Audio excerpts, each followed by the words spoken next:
Hey guys, tonight we're stepping into a world of smoke, sweat, and soil into the rough woolen shoes, if you're lucky, of a medieval peasant woman. The air is heavy with wood smoke and manure. A rooster screams somewhere just before dawn, not for your benefit, but because he's rude. You've barely slept after nursing a child through a coughing fit on a straw mattress that smells like last harvest. And now it's time to get up.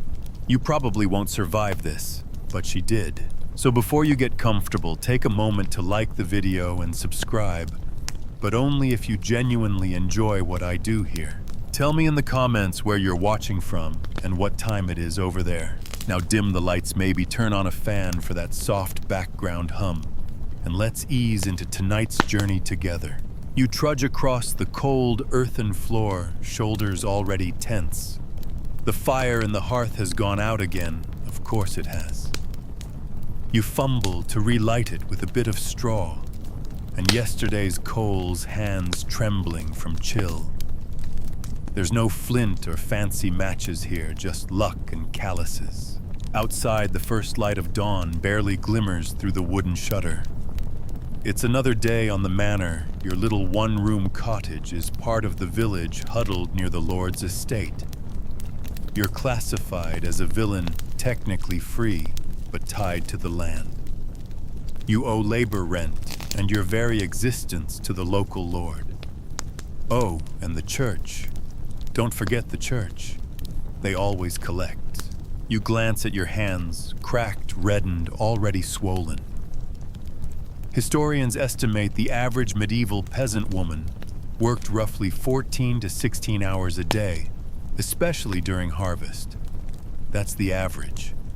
You're not special. You pull on your one linen shift, and over it, a rough woolen gown faded from sun and smoke. There's no changing room, no privacy. If you're lucky, you've got a small cloth to wrap your hair and keep lice out. Lucky is relative. Your first task. Water. You grab a bucket and step out into the early morning mist. It clings to your skin like wet cobwebs. The communal well is a fair walk, your knees complain already. The road is more mud than path, and the chill seeps through the thin soles of your feet. Yes, you're barefoot. Most peasant women were. Shoes, if you had them, were saved for winter or special feast days. The gossip at the well is low and mumbled mostly about a neighbor's pig giving birth or whether the miller's daughter might be pregnant. Again. But you don't linger. There's too much to do. Back home, the fire finally catches. You set the water on to boil what little you have. Breakfast isn't exactly brunch. It's more like whatever was left over from yesterday. Maybe some porridge if there's barley flour, maybe dried peas soaked in broth. Meat, only if something died unexpectedly. Your children stir, coughing and whining, and immediately hungry. They're filthy, scabby, but bright-eyed. You nudge the smallest one toward the corner to do her business in the chamber pot. Really just a bucket with a lid. Later, you'll empty it far enough from the cottage that you hopefully don't smell it again until tomorrow. And then you work. Always work. You might be spinning wool with a drop spindle, rhythmically twisting fibers into thread. Or carding flax, stripping it, combing it, trying to make something vaguely wearable. Maybe you're helping in the fields, weeding rows of cabbage or chasing off birds. The mainstream historical fact. Medieval peasant women weren't confined to the home. They were economic engines, vital for both domestic work and agricultural labor. But here's the fringe tidbit. In some parts of rural Europe, women were also expected to keep geese inside the house during harsh winters, both for warmth and security. Nothing says comfort like being woken at 3 a.m. by a honking goose pecking at your toes. You eat when you can. You sit when no one's looking. You pray often, partly from devotion, partly to fill the endless silence. And when your husband speaks, you listen. You might mutter something back, but not too loudly. Historians still argue whether peasant women had any meaningful autonomy. Some believe they held sway within the household and influenced local customs, while others insist their lives were tightly controlled by both husbands and lords. You know the answer isn't in a parchment scroll. It's in your back muscles, your tired breath, and the way you tuck your children into straw each night, hoping, just hoping you'll all wake up again. Outside, the rooster crows again. You mutter something impolite in response. You're already aching, and it's not even mid-morning. The fire's barely going. The youngest has managed to smear mud on the one blanket you own, and your husband has gone to work in the Lord's fields without saying much beyond a grunt. That's fine. You've got your own battles today. Time to feed the family again. You ladle out some pottage, a watery stew of barley and vegetables. If you're lucky, there's a sliver of bacon rind floating in it from the pig you and 5 other families share. It's been hanging smoked in the rafters for months, a kind of greasy mascot. The kids chew stale bread, their teeth grinding against crusts hard enough to chip stone. No one complains. They're used to chewing long and swallowing slow. Food prep is your full-time job. You kneel to grind grain with a quern stone, and the rhythm is almost hypnotic. Round and round. Your wrists burn after just a few minutes. Grinding a day's worth of meal can take hours, especially if the miller's charging too much and you're doing it by hand. Your knuckles scrape stone. You taste dust. Still, you keep going. There's always a pot on the fire. Pottage again. It's endlessly refillable. Just keep throwing things in. Turnips, wild greens, bits of onion. Yesterday's leftovers. A snail or two if the kids were foraging. The pottage becomes a timeline of your week, thicker on Sundays, watery by Thursday. You're not just cooking, though. You're planning rationing, scheming. Do you have enough beans to make it to market day? Is the goat producing less milk, or is that just your wishful thinking? The mainstream historical fact, most peasant families didn't eat meat regularly. Their diet was heavily plant-based, not by choice, but necessity. Bread, pottage, dairy, and ale made up the bulk of daily calories. Today's fringe tidbit. Peasant women sometimes chewed herbs like parsley or fennel, not just for digestion, but to freshen their breath. Because if you're going to be poor, sweaty, and barefoot, you might as well smell like something from a garden. Your toddler spills his broth. You sigh, wipe it up with your sleeve, and resist the urge to cry. There are no paper towels. There's no break. You've got to fetch more firewood soon and soak beans for tomorrow. And keep an eye on that hen who's been sneaking off to lay eggs under the neighbor's shed again. Outside, the sun is climbing higher. Flies buzz at the door. The baby is fussy. The older kids are fighting over a spoon, and the dog's dragged in something unidentifiable and probably deceased. You hold it together, somehow. There's a small moment of peace while everyone eats. You lean against the wall, your eyes closed just long enough to pretend you've rested. A bit of sunlight filters in through the cracks in the wood, making everything glow like it's special. For a second, the day feels manageable, but then someone knocks a neighbor with a bartering request. She's got 2 onions and needs a bundle of firewood. You strike the deal quickly. You've done this before. In the absence of coins, women like you keep the economy running with your hands, your mouths, your networks. Historians still argue whether medieval peasant women had control over household economics. Some records show them managing moneyland and livestock in their husband's absence. Others reduce them to footnotes in manorial roles, but you know better. You're the one who makes sure no one starves. You're the one who notices when the chickens stop laying or the flour goes musty. You're the one who figures out how to stretch 6 leeks into 10 meals. By mid-morning, you've already cooked, cleaned, breastfed, bartered, mended a tunic, negotiated with a goat, and probably prevented a minor sibling war. The stew simmers. You tuck a child into a dry patch of blanket, shoo away a curious goose, and smile just barely, because at least no one has smallpox today. You step outside, basket in hand, and immediately sink your bare feet into the soft muck that passes for a village road. The rain from 2 days ago hasn't quite drained, and your toes squelch with each step. It's fine. You're used to it. Shoes, not unless someone dies and leaves you a pair in their will. Your chores have spilled out of the cottage like a flood today. You've got to trade some eggs, check on a borrowed sickle, and see if the priest's sister still has extra wool thread. Each errand requires social finesse smiles when you're exhausted, patience with people who smell like turnips and rarely bathe. You know everyone's business and everyone knows yours.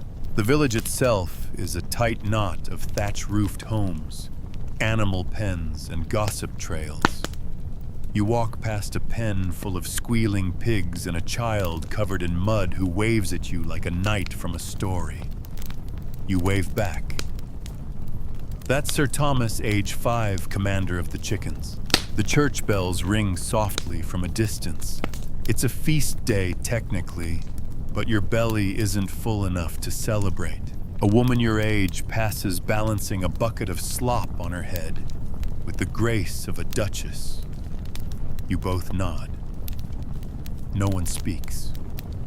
There's a language in the nods, in the shared limp, in the gnarled hands and cracked lips. You're all fighting the same uphill life.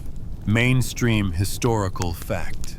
Peasant women were expected to contribute labor beyond the home-working fields, collecting firewood, fetching water, and managing livestock. The line between male and female tasks was blurrier than most people assume. But what about the fringe detail? In parts of medieval Europe, women were fined for wearing men's shoes, literally, because even stepping outside your social station could offend the status quo.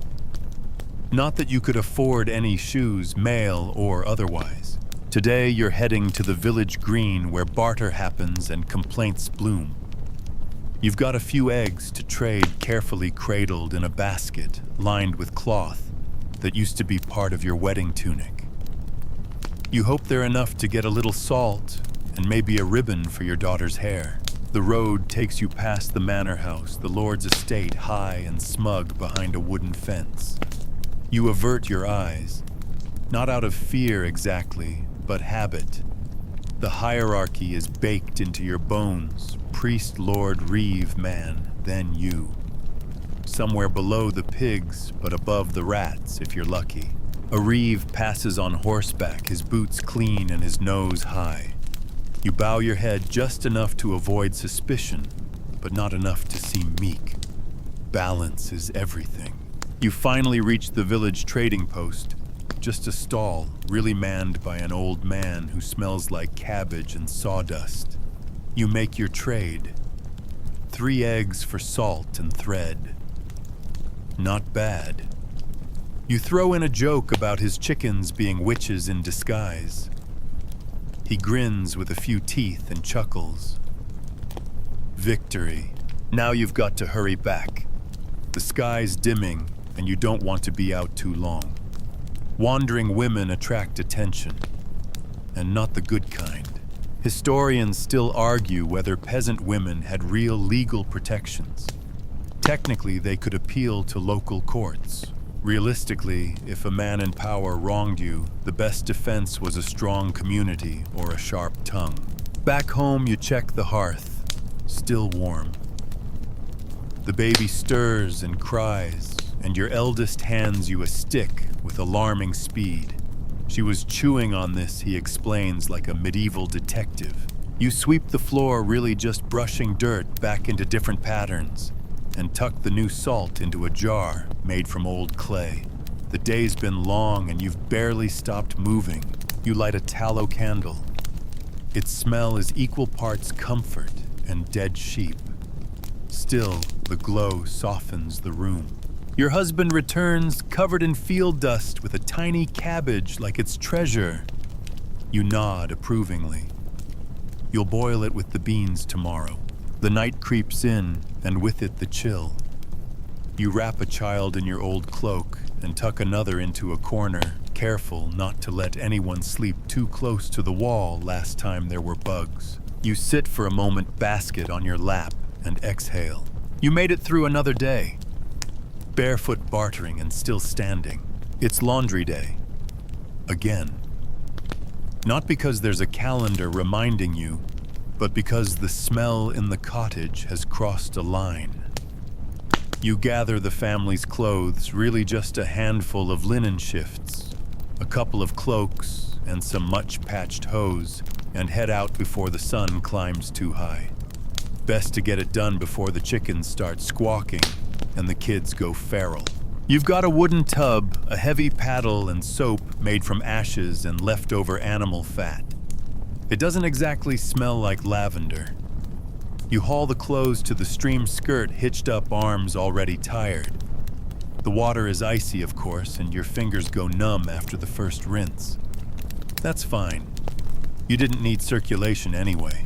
You kneel on the flat rocks, scrubbing and slapping each garment against the stone like it insulted your mother.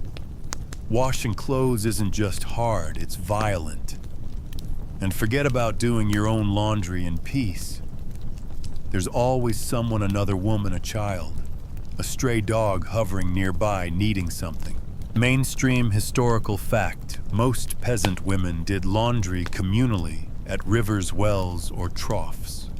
It was backbreaking and unsanitary, but it also served as a rare chance to swap gossip and survival tips. Today's quirky tidbit. Some medieval women boiled their undergarments in nettle water to kill lice, nature's very own pesticide. The downside, you smelled like a salad. The upside, fewer bugs in your hair. After laundry comes delousing. You sit outside in the sun, picking at your children's scalps while they squirm and complain. It's not glamorous, but it's necessary. Lice are more constant than the seasons, and combs are a luxury. You do it by hand with fingernails and patience and the grim satisfaction of squashing something that had it coming. There's a communal latrine near the edge of the village, a crude pit with wooden planks and a curtain if you're lucky. You'd rather avoid it. The stench alone is a crime against nature, and the flies have claimed it as their kingdom. But sometimes you've got no choice. You hold your breath, hike up your skirts, and pray not to slip. At home, you try to tidy.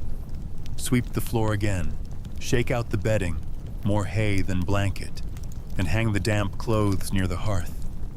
The smoke gets into everything, your hair, your skin, your soul, but it dries things out, mostly. Historians still argue whether peasants had any structured hygiene routines. Sure, there were no showers or soap operas, but women clearly developed complex systems of cleanliness, from ash soap to herbal rinses. The church preached that the body was sinful, but even the dirtiest peasant knew filth could kill. A neighbor pops her head in while you're wringing out a tunic. She offers you a half wheel of cheese in exchange for a day's help in her garden.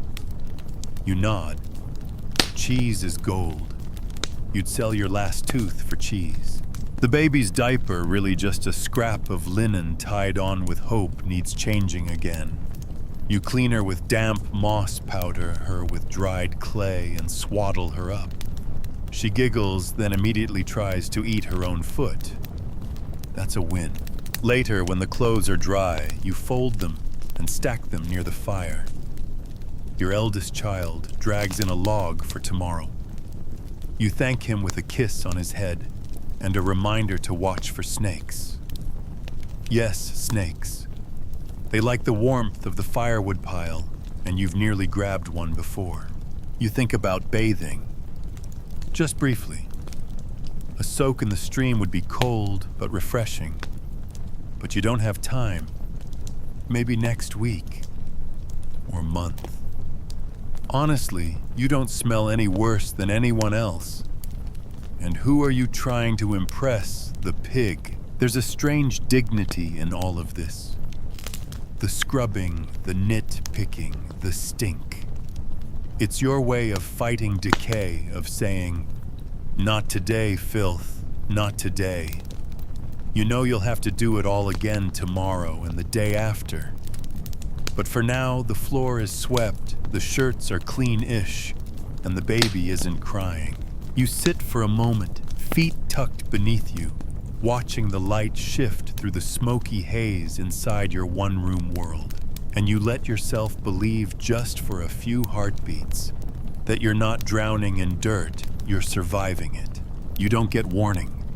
The baby comes when she's ready. You're squatting by the fire trying to mash dried peas into something edible when your belly cramps in. That way, that's not just bad stew. You exhale slowly. It's happening. Again. Childbirth for you isn't a once-in-a-lifetime moment with embroidered pillows and concerned doctors. It's a terrifying, messy, deeply personal rite of passage you repeat more than you'd like. This is your third. You already know the risks. Every village has that one empty cottage that once held a woman who bled out.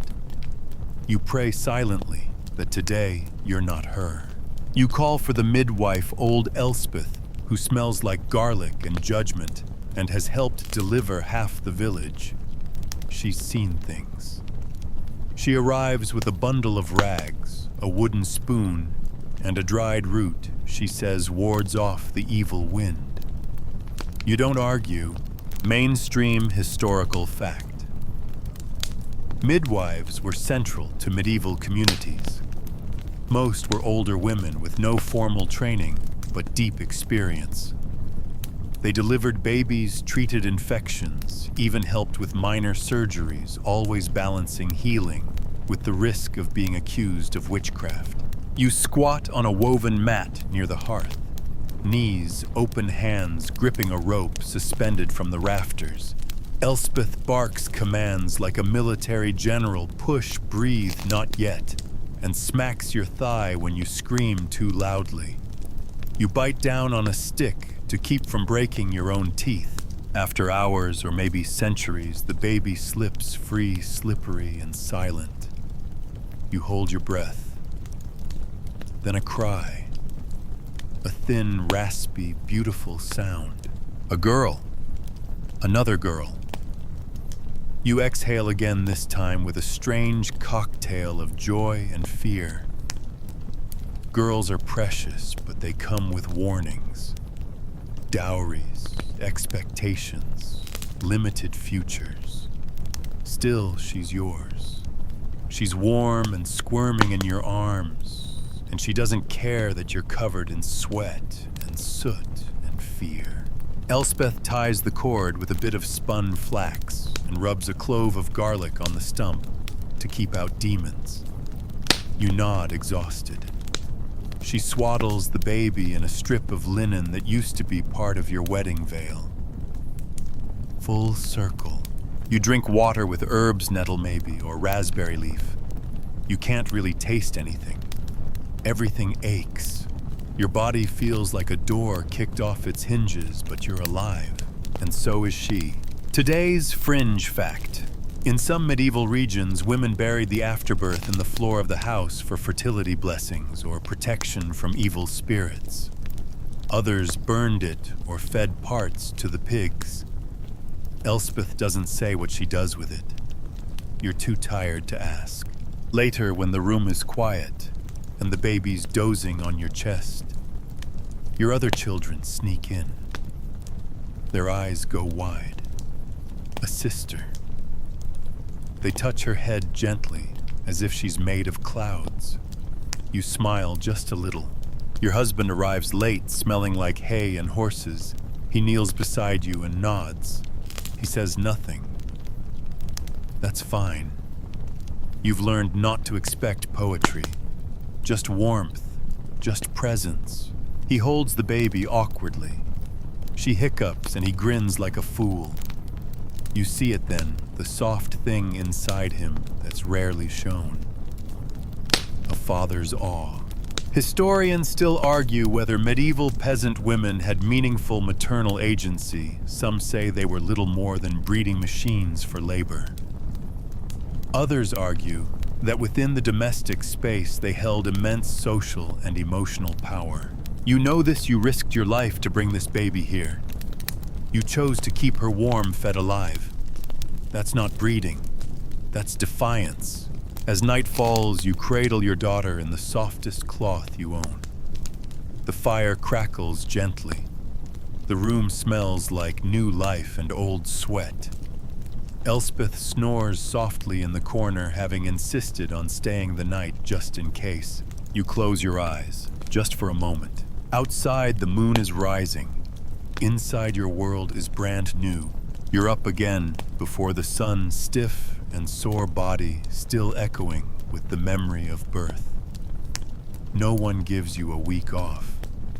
There are mouths to feed animals, to tend wood to chop, and a soul to save. It's Sunday, or at least you think it is. Time gets slippery out here when every day blends into another pile of chores and boiled cabbage. But you hear the bell from the chapel, soft and distant, calling everyone toward salvation, or at the very least, controlled seating. The baby fusses in your arms as you drape a woolen cloak over your shoulders. You've washed your face with cold water from a bucket, tied your hair back with a strip of linen, and scraped dirt from your nails as best you can. It won't impress anyone, but it keeps the priest from making suggestive sermons about slovenly wives. You join the trickle of villagers headed down the path to the tiny church, a simple stone building with a crooked steeple and stained glass that looks like it's always about to fall out. Inside, you settle onto a hard wooden bench near the back. Women sit in one section, men in another. The baby is asleep miraculously, and you rock her gently in your arms while pretending to listen. Mainstream historical fact: the church played an enormous role in daily life, dictating moral behavior, work schedules, holidays, and even how long you could nurse your child. Priests were often the most literate people in a village and the most powerful. The priest drones on in Latin. You understand maybe one word in 10. That's okay. You know the rhythm of his voice. You know when to stand, when to kneel, when to bow your head, and think about beans. And yes, you confess. You confess for things you're not sure were sins, for rolling your eyes at your husband, for letting your daughter chase a goose unsupervised, for falling asleep without evening prayers. You don't mention swearing at the cow. The priest's voice rises. He's talking about Eve again. How sin entered the world through a woman. You don't flinch anymore. You've heard it too many times. But still something in your chest bristles. Your baby wakes and starts to fuss. A few heads turn. You quickly slip her onto your breast beneath your cloak. No one says anything, but you feel the sting of judgment in the silence. Today's fringe fact. In some parts of medieval Europe, women who breastfed in church without proper covering could be fined, especially during high feast days. Meanwhile, topless depictions of Mary nursing Jesus hung above the altar. Go figure. After the service, you linger outside, chatting with neighbors. The church isn't just a spiritual center. It's where business happens, where marriages are arranged. Debts discussed and gossip blooms like mildew. You hear that old Margaret's son has gone to the next village to work for the reeve. That the baker's wife is expecting again, poor thing. That someone's cow gave birth to twins and the milk's been flowing like ale. You nod, smile, offer small congratulations. You keep your face polite. your tone even. Because one wrong look, one ill-timed joke, and you could find yourself the subject of next week's whispers. Historians still argue whether peasant women found liberation or oppression in religion. Some evidence shows women led spiritual communities and healing rituals. Other records show they were controlled, silenced, and blamed. You walk home slowly, your feet aching, but your spirit oddly lighter. There's something calming about the ritual, even if it's soaked in guilt and smoke. At home, you set the baby down and begin preparing a small meal. It's Sunday after all. Maybe you'll splurge, boil an egg, bake a little flatbread, give the children each a chunk of dried apple. They'll think it's a feast. Your husband returns from speaking with the reeve. He hands you a scrap of cloth dark red. A head wrap, maybe. A gift, a bribe you don't ask. You just nod and say thank you. The baby gurgles from the straw mat, eyes wide and full of wonder. You smile and stretch your aching back. There are still sins to confess, floors to sweep, and turnips to dig. But for a moment, there's peace. A sliver of grace. A quiet Sunday breath before the storm of Monday returns. The sky is barely pink when you step outside, already clutching a rusted hoe and a sour expression. Your muscles scream from yesterday's birth, but it doesn't matter. The barley field waits, and no one, not even a woman with a torn womb and a leaking breast, is excused from work when the harvest nears. You call out to your eldest, who's still trying to pretend he's asleep, and herd him toward the gate with a chunk of bread in one hand and a worm in the other. He gives it to the chicken. That chicken is going to outlive all of you. You make it to the field and start sowing the next season's seeds in soil so hard you could chip your teeth on it. Your hands move automatically. A step, a scoop, a toss. The rhythm is a kind of prayer, equal parts desperation and routine. Mainstream historical fact. Peasant women in the medieval world weren't confined to kitchens and cradles. They worked alongside men in the fields, planting, harvesting, clearing brush, tending vineyards, and keeping pace with the brutal demands of agricultural calendars. Still, you can't help but notice how often your work gets erased. The Lord counts the sacks of grain. The reeve counts the laborers. No one counts you. Today, your job is sowing rye. Tomorrow, it might be winnowing barley. And every day you're expected to tend the garden, milk the goat, and keep your toddler from throwing rocks at the blacksmith's son.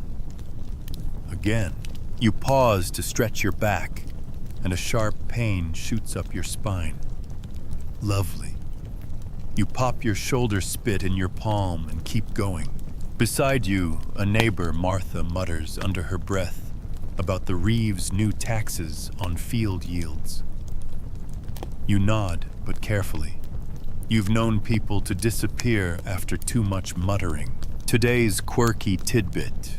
In some villages, women sang rude rhythmic songs while working the fields, mocking the lords, the church, and even their own husbands. It was tolerated, sometimes even encouraged, because it made the work go faster. And no one dares stop a woman swinging a scythe. Your children wander between the furrows, occasionally helping by throwing dirt into already dug holes. You let them. They're learning, and their laughter is rare these days, like a spring that doesn't always run. By midday, your hands are caked in dirt, and your back has settled into a permanent question mark.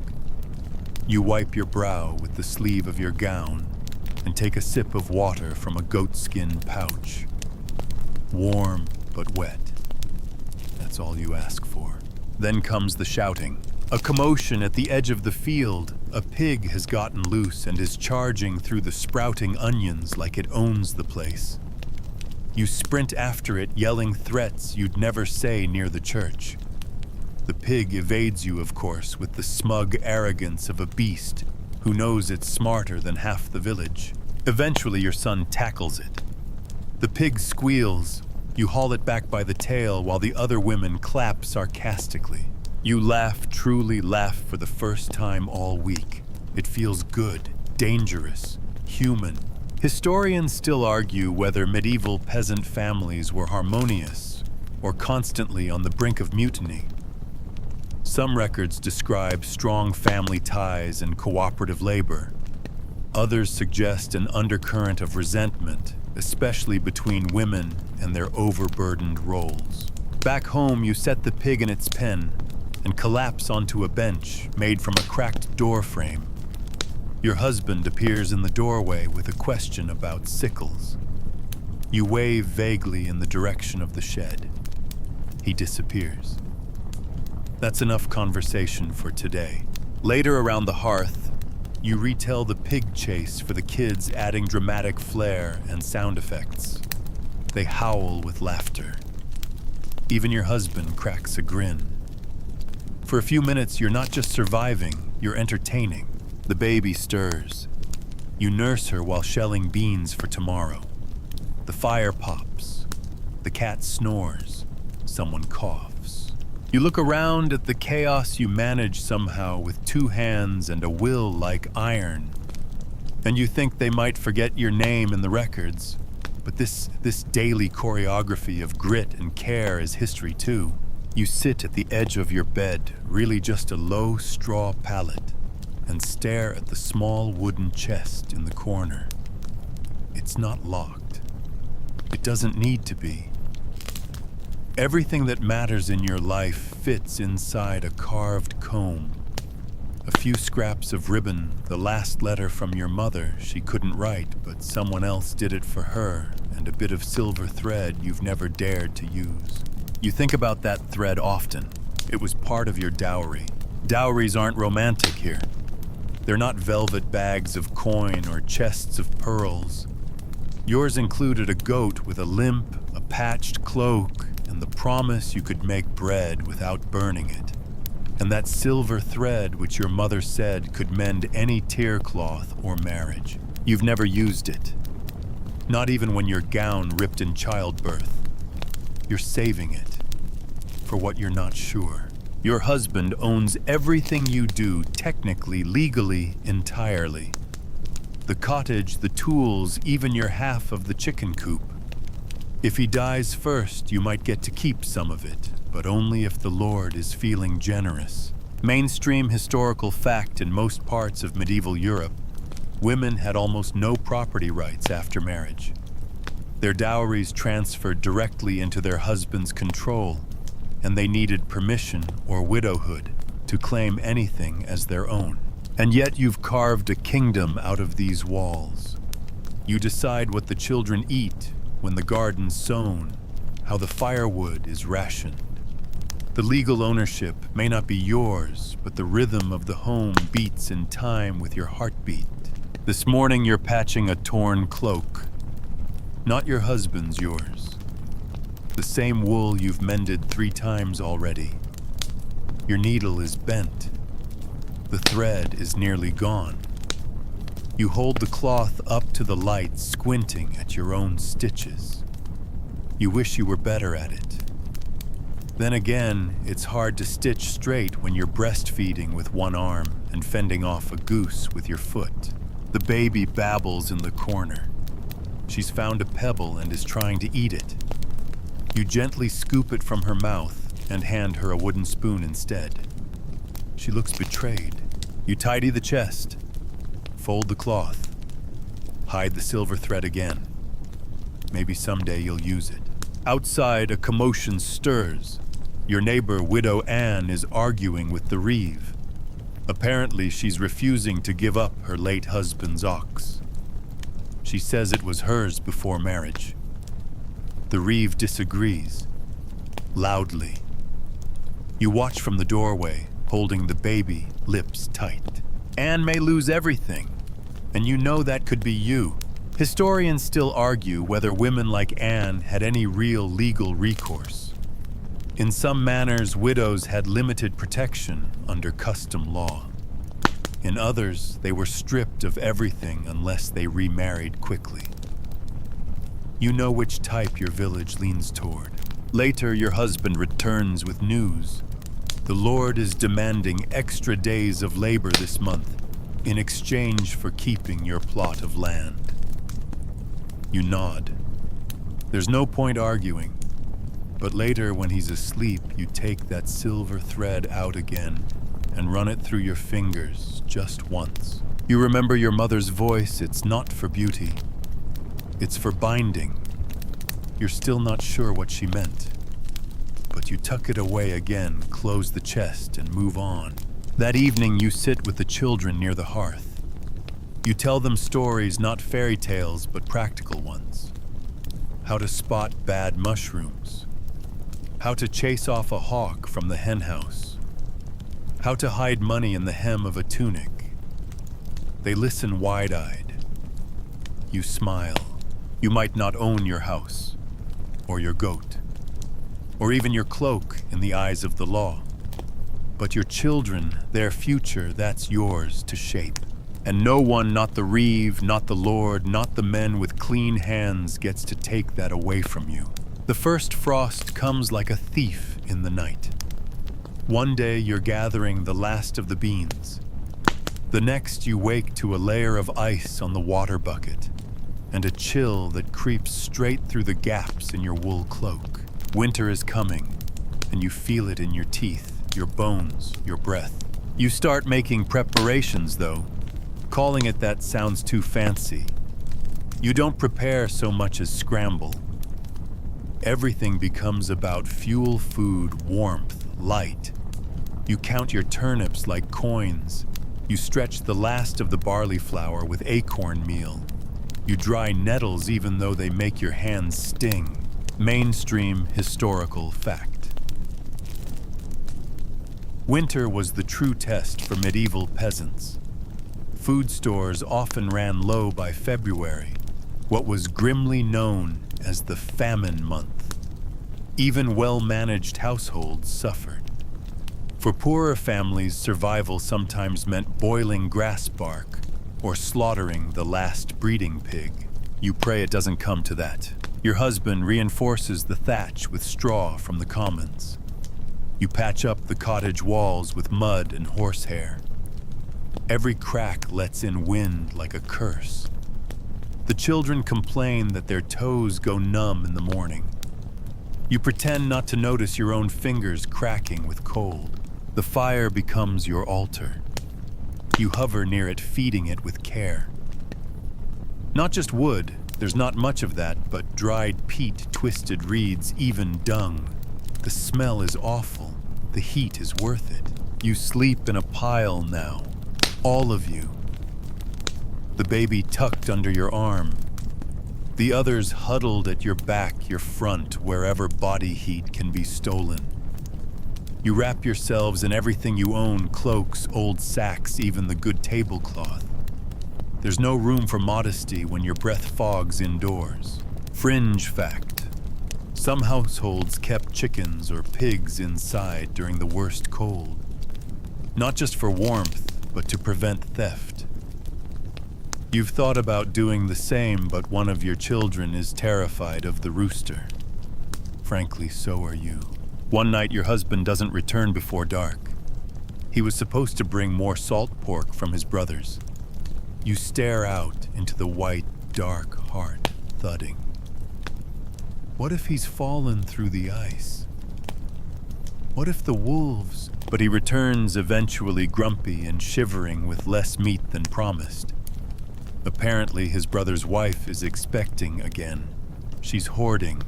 You don't blame her. You would too.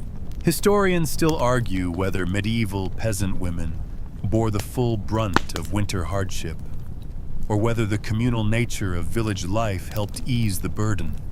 Some evidence suggests women banded together, shared meals, watched each other's children, even took in widows. Other sources hint at bitter competition for dwindling resources. You know both are true. You've shared your last carrot. You've also hidden food under the hearthstone. One morning you wake to find a sparrow frozen on the windowsill. The children want to bury it like a person. You let them. They wrap it in flax scraps and say a prayer with more seriousness than you expected.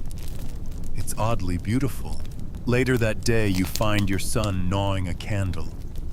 You laugh, then realize he's serious. You hand him a crust of bread and make a joke about being part wax. He grins. You feel your heart crack just a little. When the snow comes heavy, you stop going outside. The world shrinks. Days blur. You tell more stories. You teach the older ones how to sew to make buttons from bone, to twist string from nettle fibers. They grumble. They learn. And always, always, the fire must be fed. The frost creeps up the inside walls. The wind howls through the night like something hunting. You press your daughter tighter to your chest and hum a song you haven't thought about in years. It's not pretty, but it's warm. And for now, that's enough. You wake to the sound of groaning wheels and the low chant of oxen breath in the cold. A cart is trundling past, and that only means one thing: someone's died. Funerals in your village are small, fast, and practical. The dead don't wait. Especially not in the summer when rot comes swiftly, or in the winter when the frozen ground makes digging cruel work. You wrap your shawl tighter and step outside, eyes squinting against the pale sky. A woman has passed old Elspeth, who everyone swore would outlive the trees. She was the one who taught you to make cider from crab apples, who once scared off a tax collector with just her spoon. You feel it like a quiet shift in the balance of things. Your youngest asks what happens next. You crouch beside her and explain that Elspeth will be buried in the churchyard. Maybe the priest will say something. Maybe not. Depends if he's sober. Mainstream historical fact. Most medieval peasants were buried quickly, often within 24 hours. There were no grand eulogies, no marble markers. If the family could afford it, a mass might be said. But most just faded into the soil, their graves marked with wooden crosses, or nothing at all. You help bake a simple loaf for the wake. It's what you do: show up, bring bread, say little. Grief in the village is worn like a second layer of wool, itchy, heavy, never quite gone. You've learned not to ask too many questions when someone stops showing up at the commons. Sometimes it's death. Sometimes it's worse. You attend the burial standing beside a patch of churned earth and old snow. There are no flowers, just a soft murmuring of prayers and one small child placing a turnip at the grave. You recognize the gesture. It's from a tale you told once. You squeeze her hand. Back home, you sit by the hearth and think about death the way you always do when it brushes close quietly, without flinching. Because it's not dramatic here. It's not some far-off event. It's threaded into everything, and it's not just the old. You've lost children too. Everyone has. There's a tiny corner in the churchyard where the stones are too close together. You've walked there before in silence, tracing names no one speaks aloud anymore. Fringe, tidbit. In some parts of Europe, women were buried with their distaffs, symbols of their domestic labor, so that they could continue to serve in the afterlife. You always found that a little insulting. Even dead, you're expected to spin wool. Historians still argue whether medieval women had emotional space to grieve, or whether survival took too much energy. Some argue that high child mortality made loss normalized. Others insist that grief left real marks visible in letters, wills, and songs passed down. You know how it feels. When you lost your firstborn, you went to the forest and screamed until your throat tore. Then you came home, stirred the pottage, and never mentioned it again. That's how it works. Death changes things, but slowly, like erosion. It hollows out the hearth a little, makes laughter softer, leaves chairs empty, but it also knits people together. After Elspeth's burial, you find yourself talking more to her daughter. You show her how to salt turnips so they don't mold. You lend her your sewing awl. You watch her youngest one morning so she can wash her hair. Really wash it for the first time in weeks, because that's what you do here. You carry on. You hold space. You remember. And when the wind changes and the cartwheels come again, you do it all over. Later that night, lying in the dark, you whisper a prayer, not to saints, or to God exactly, but to all the women who came before you. You wonder what they'd say about your life. You think you already know. They'd say it's hard. You're doing fine. Keep the fire burning. The sun creeps higher now, and you feel it in your bones, the slow tease of spring. The thaw begins not with flowers, but with mud. So much mud. It swallows your shoes, clings to your skirt, splatters your legs when you walk too quickly. Everything smells of damp straw and warming earth. Your daily rhythm shifts again. The fire doesn't have to be fed quite so urgently. You even crack the door open now and then to air out the staleness. And then it begins the cleaning. Spring cleaning is not some quaint weekend hobby. It's warfare. You scrub soot from the walls, shake out rushes that now stink of spilled ale and baby sick, and finally toss them outside to rot. You smear the floor with a new layer of clay and straw, patching it like a wound.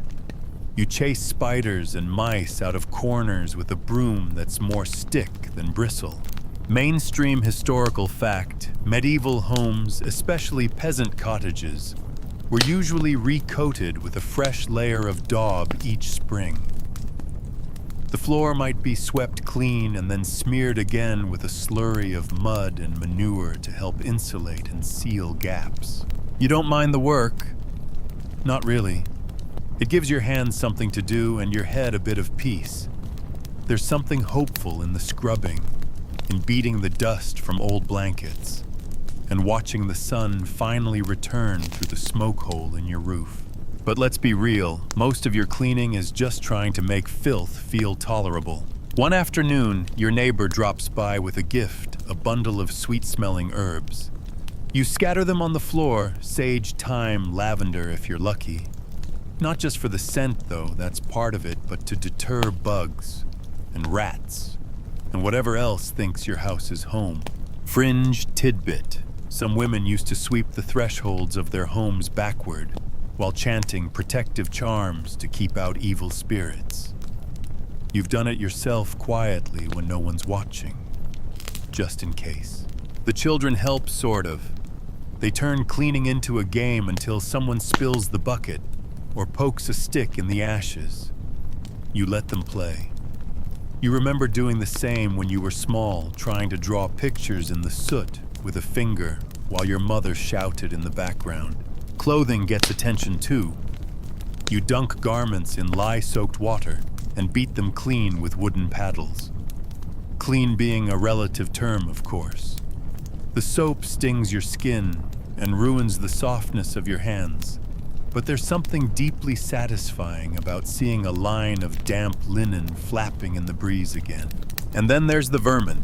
You comb through the straw bedding and find things you wish you hadn't. Lice beetles, sometimes worse.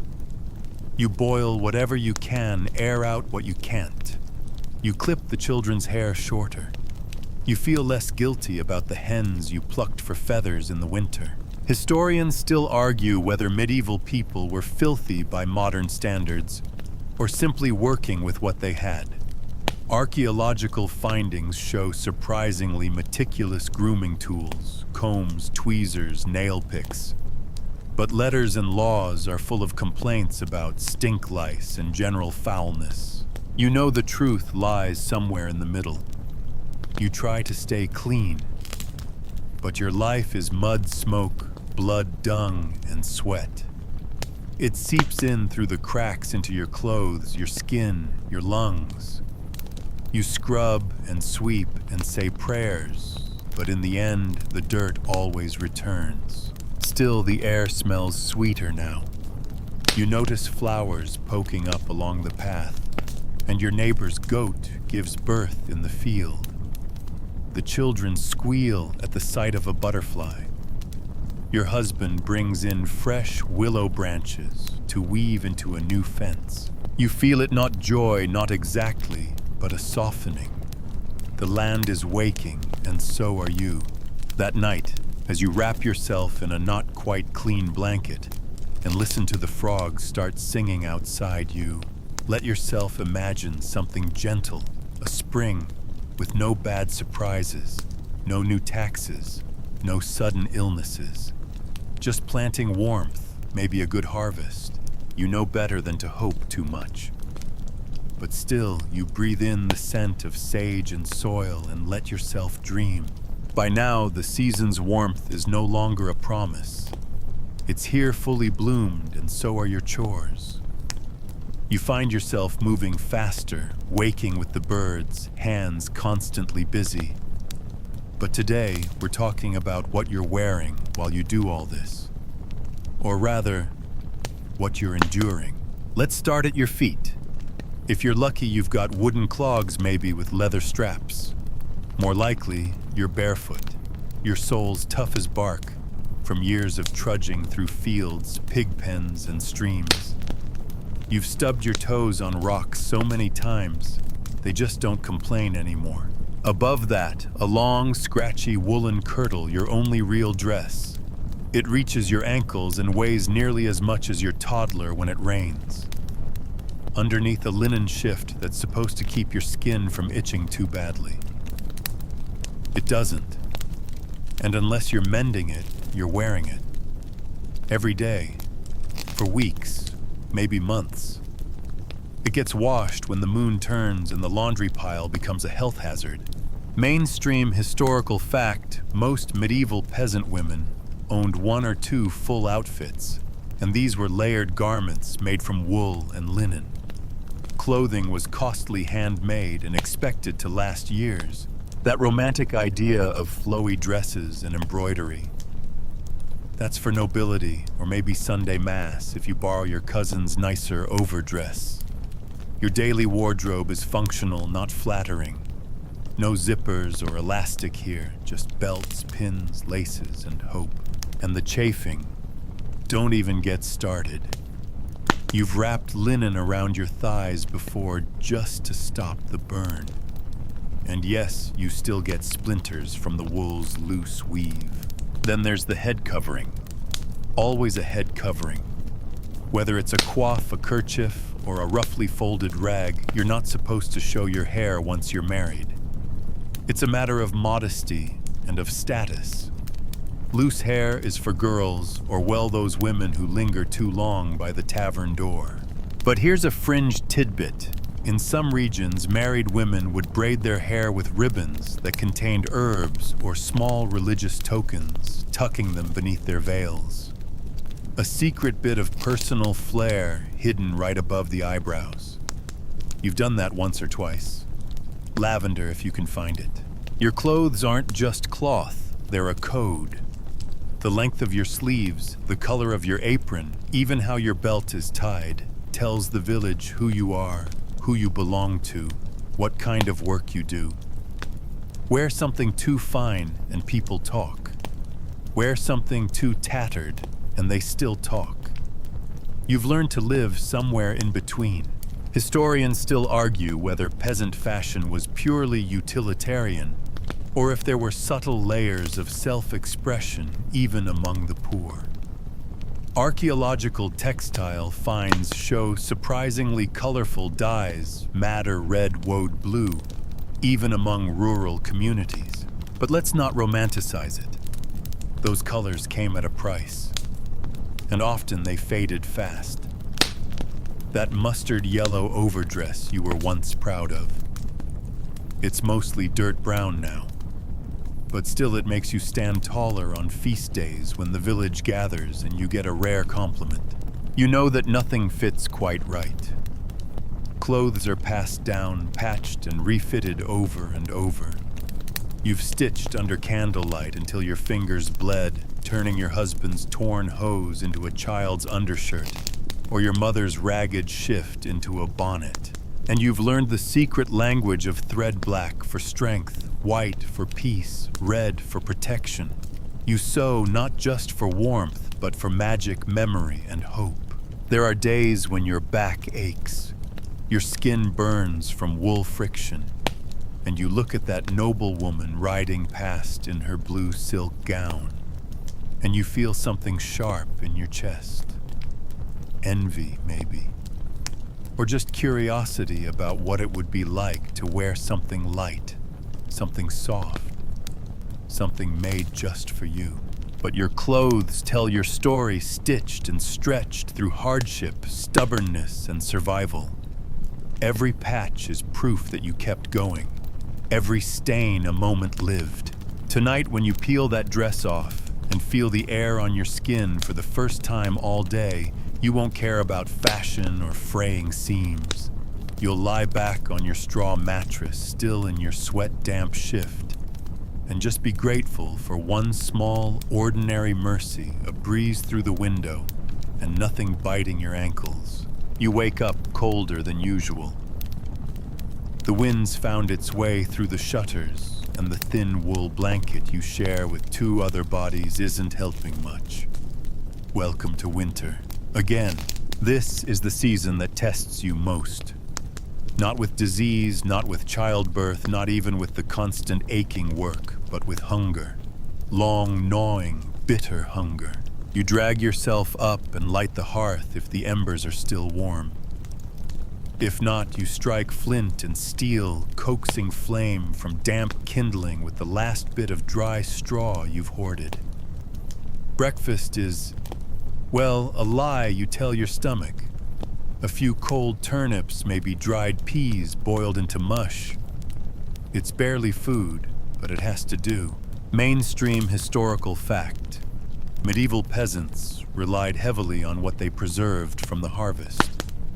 In winter meals centered around dried legumes, salted meat, if any onions, cabbage, and black bread made from rye or barley. Remember that black bread? It's harder now, literally. You've chipped a tooth on it before. Still, you break it into the pottage, soften it in hot water, and call it a meal. You're rationing what's left because there's no market, no crops, and no animals giving much of anything in these frozen weeks. The hens are barely laying, the goat is dry, and the pig, well, he was slaughtered at Michaelmas, and what's left of him is salted stiff in a barrel out back. You dare not open it unless absolutely necessary. That meat's supposed to stretch until spring. Outside, the fields are barren and crusted with frost. Even your footsteps sound hollow on the frozen mud. You tug your wool kirtle tighter wrap, another rag around your head, and go to check the root cellar. Carrots shriveled, leeks wilting, 2 apples with more bruise than flesh. It's like watching your own hope slowly rot. Quirky tidbit, some peasants believed rats could smell fear, so they'd whisper kind words to them in the cellar, hoping they'd leave the food alone. You've caught yourself doing it once. Just once. By noon, your stomach protests again. You sip hot water with nettle leaves, one of the few herbs still around. It doesn't fill you, but it distracts the hunger pangs for a while. Your youngest is chewing on a leather strap. You pretend not to notice. You remember your grandmother telling stories of winters, where people boiled tree bark into soup or scraped moss off stones. You thought she was exaggerating. She wasn't. Historians still argue whether winter starvation was truly widespread, or if it varied dramatically by region, year, and feudal structure. But you know what you've lived through, and it's hard not to feel like every winter takes a bit more out of you. By evening, the family gathers around the fire again. There's not much conversation, just quiet, chewing the occasional cough and your husband's wheezing breath as he tries to stay warm. You've sewn rags into gloves for the children, but their fingers are still red and cracked. Your own skin is splitting at the knuckles. Everything stings. Everything smells faintly of smoke and mold. You've taken to hiding a tiny pouch of dried cherries under your mattress. A secret, sacred stash. You haven't touched it. Not yet. You tell yourself it's for Easter. Maybe for when someone falls ill. Maybe just for the moment you feel like giving up. And yet, despite the hunger, the cold, and the bone-deep exhaustion, you keep going. Because this is what survival looks like: 1,000 small choices, each one a quiet resistance to despair. Tonight, as the wind howls through the thatch, and you huddle in the dark, your stomach growling against your ribs, you close your eyes and imagine spring. You picture green shoots, eggs in baskets, milk flowing again, and a belly that doesn't ache. For now, that's enough. You don't realize how much your body hurts until spring finally returns. Not in a sudden burst of flowers and sunshine, no, that would be too romantic. Spring comes slowly, grudgingly. First with thawed mud that tries to suck off your shoes, then with icy rains that soak straight through your one decent dress. But eventually, the earth begins to breathe again. The hens start laying, and the goat gives milk once more. You stand in the yard one morning, hands on your hips, and listen to the birds with suspicion, like they might be lying to you. But no, that's a thrush. That's real. You get to work immediately. Your muscles ache from months of semi-starvation and cold. You've lost weight, your cheekbones are sharper than you like, and your thighs no longer touch. Not that you were pampered before, but now you're half shadow. Still, the fields won't wait. You and every other able-bodied woman are out turning soil planting seeds and praying that this year won't be like the last. Mainstream historical fact: medieval peasant women were deeply involved in agricultural work, especially during planting and harvest seasons. While men often worked heavier plow teams, women hoed, weeded, sowed seed, and helped with threshing and winnowing. The land didn't distinguish by gender, just by what hands were available. This year, the manor's steward is pushing for oats and flax. Oats you're familiar with. Flax, though, that's new. You squint at the wiry stalks and wonder how you're supposed to turn them into linen. Apparently, it involves rotting beating and combing them into submission. Sounds about right. By late spring, you're in a frenzy of motion. Washing clothes in the stream, tending the vegetable patch, trying to keep weeds from strangling everything. You barely sleep except in short, strange bursts. Your hands are cracked from lye soap. Your feet are swollen from walking. The good news: you're eating again. Eggs, some fresh greens, a bit of porridge thickened with goat's milk. You'd cry from happiness if you weren't so focused on getting it all done. Fringe tidbit: some peasants believed the first egg laid after winter held magical properties. You're not superstitious, but when your hen finally pops one out, you eat it with reverence and a dash of salt. It's the best thing you've tasted in 6 months. You manage to barter a spool of thread from the weaver's wife, trading some wild leeks and your last bit of pickled beetroot. With the thread, you patch your daughter's cloak. It's an ugly job, uneven and puckered, but it keeps her warm.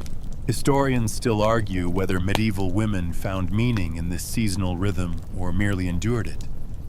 Was the labor empowering or oppressive? Was the cycle of planting and reaping a source of pride, or simply a treadmill that wore them into the ground? You feel a little bit of both. There's something satisfying about seeing your seeds sprout, about feeding your family from food you grew with your own hands. But there's also a quiet desperation woven into every day. Because one bad storm, one insect swarm, one poorly timed frost, and it all goes up in smoke. Still, you keep going. You train the youngest how to thin turnips, how to pinch the peas back so they bush out better. You show her how to tell the difference between sorrel and poisonous dock. She listens with a furrowed brow, tiny hands mimicking yours. You want her to survive. You want her to know things. Not because she'll have an easier life, she won't, but because you've seen what happens to girls who don't know how to manage dirt, hunger, and time. Late one evening, you rest on the fence post, watching smoke curl up from the cottages. The sky's a perfect blur of lavender and fire. Someone's singing down by the stream. You don't recognize the tune, but it pulls at something inside you. You allow yourself one deep breath, eyes closed, arms sore, heart thudding steadily beneath your patched bodice. Spring is here, and for now, that's enough. You wake before the sun again, but this morning feels different. It isn't that your chores have vanished, they haven't. The fire still needs coaxing back to life. The chickens still need letting out. Your husband still snores like a dying ox, and someone spilled the water bucket again. But the air is soft. Not warm exactly, but willing. The world feels pliable in your hands today, like it might let you leave a tiny mark on it after all. You pull on your wool dress, the same one you've worn for 4 seasons, and head outside with a hunk of bread. Your youngest follows you already barefoot, and trailing questions like breadcrumbs. Why do worms come out when it rains? Why don't we eat the cats? What happens if you plant a pebble? You sigh, half smiling. She's sharp like you were, maybe sharper. Because here's the thing, they never put in the Lord's scrolls or the abbey books medieval peasant women held quiet, relentless power. It wasn't the kind people praised in songs. No minstrels sang about how you remembered every family's debt, or which herbs soothed which sickness. You didn't sit on thrones or wield swords. You wielded spoons and scythes and silence when necessary. Mainstream historical fact, although largely excluded from formal positions of power, medieval peasant women played a critical role in sustaining communities. Their knowledge of land food preservation, child-rearing healing, and social networks made them the beating heart of village life. You've buried 3 children, delivered 4 more, kept your family alive through 2 failed harvests, remembered who owed what when even the reeve forgot, kept secrets, hid bread, shared salt, sewn shrouds, sung lullabies even when your own belly growled. And despite everything, you laughed. Still do. Fringe. Tidbit. Some women carved secret symbols into the wood above their hearths. Protective sigils, birth runes. Little marks of identity. Not for the church. Not for men. Just for themselves. You scratched one in years ago. Still there? Still yours. Historians still argue whether women like you were truly powerless or simply operating in spheres the record keepers didn't bother to document. You didn't write laws, but you passed down wisdom. You didn't hold land, but you held memories. You weren't educated, but you knew things that couldn't be taught. Your daughter's trying to carry 2 eggs in her apron now, tongue out, eyes locked in fierce concentration. You don't correct her. She'll break one, and that's fine. Better to learn early. Better to learn now. The church bells toll faintly in the distance. Time to start on the nettle soup and get the wash soaking before the sun climbs too high. But for a moment longer, you just stand there watching your daughter trip, giggle, and chase a chicken. You're not a queen. You're not a saint. But you matter. You always did. And when you're gone, your hands will still be visible in the shape of your daughter's hands, and in hers after that. Quiet fingerprints across time. Word count 134. Wind down 300 words. You're still now. Your hands, your feet, your back, they've earned this stillness. Every ache a memory. Every scar a line in your story. Let them fade for now. The fire crackles low beside you. The hearth's warmth creeps up your arms like a blanket made of breath and earth. The room smells like old herbs, wood smoke, and yesterday's bread. Outside, an owl calls once, then silence. You've done what needed doing. And even when it felt like no one saw, the world changed around you. Children grew. Seeds became supper. Grief softened into laughter. You shaped the quiet parts of history. No one wrote your name in stone, but the soil remembers you. The light from the fire flickers gently across your closed lids. You let the last of your thoughts drift out like breath on a cold morning, until all that's left is a hush. You are home. You are enough. You are safe. Now sleep, and let the centuries move softly past you. End of script. Sweet dreams.